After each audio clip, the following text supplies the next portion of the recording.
Попадна ми една много интересна статия от 2019 година за пазара на недвижими имоти. Нека я разгледаме заедно.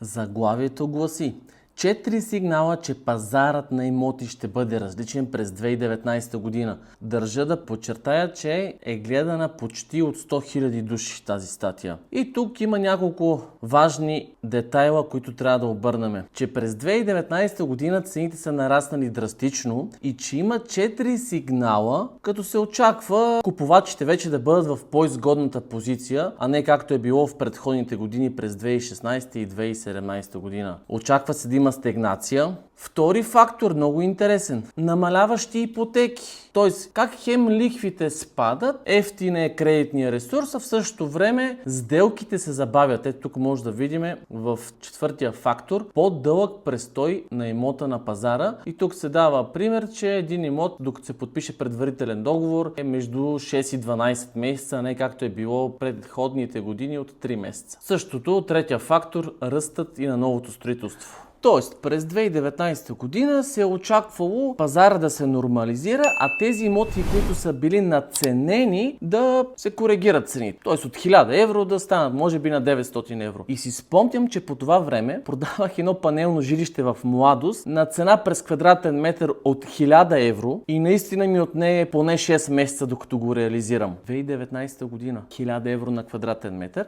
Същия този имот през 2026 е поне с 250% по-висока цена. Това жилище в момента може да се продаде по 2500 евро през квадратен метър. Очакванията са били корекция на цените, а реалността е покачване между 200 и 300% на цените за този 6-7 годишен период. Споделете ми, какви са вашите очаквания за пазара на недвижими имоти? Все още ли балонът ще се спука? Защото си спомням, че освен тази статия има една много голяма група от хора, която повтаря едно и също през всички тези 6-7 години. И това се гледа от стотици хиляди хора и тези хора не взимат решение. Но има едно клише, което гласи, че когато и да купиш имот, все си закъснял.